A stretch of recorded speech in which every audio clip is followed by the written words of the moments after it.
مرحبا، السلام عليكم. قبل ما نحكي بنصلي على الحبيب محمد عليه الصلاة والسلام. قرب الكاميرا.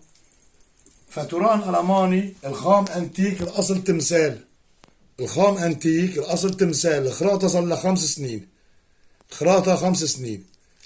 تفرجوا على المسبحة، اللهم صل على سيدنا محمد. أصل تمثال، جزرية. تفرجوا.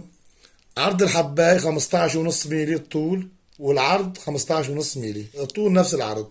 شرابة فضة أنتيك، هاي الفواصل. شغل قسطة كوكو، وزنها بحدود 45 جرام. هاي الشرابة. أكد لتحت أول شي على الشرابة، خلي يشوفوها.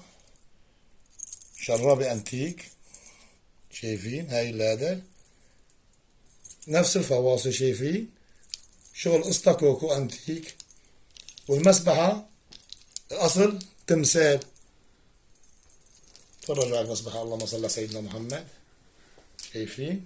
فتوران ألماني، ملمسها مثل الحرير، زبدة. ملمسها ورجيكم العرق. أول شيء ارفعها فوق، هاي شوفوا الخراطة. هاي الخراطة، هاي الإمامة. تفرجوا.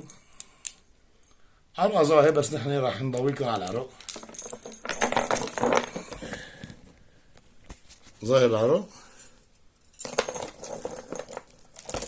هيك.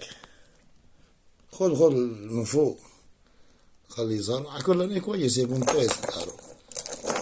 خامة روعة روعة، قطعة روعة من نوادر الأرض.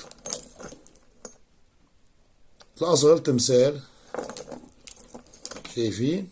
تفرجوا على الخامة، اللهم صل على سيدنا محمد. تفرجوا على الدمار، ما أجمله. حبة مسبحة مقفولة، ما في حباية غريبة، ما في حباية دخيلة. وهي الإمامة.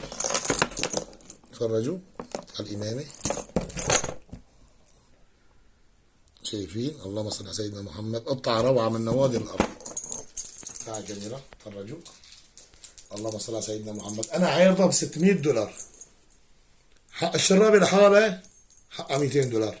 شراب الفضة الأنتيك لحالها حقها $200. أنا عارضها ب $600. قطعة من نوادر الأرض. هاي الجزرية، بيقولوا جزرية، هي جزرية. اللي حابب يقتني هيك مسبحات، وصل على رقمي اللي موجود بعنوان الفيديو. لهون وصلنا لنهاية الفيديو. السلام عليكم ورحمة الله والبركات.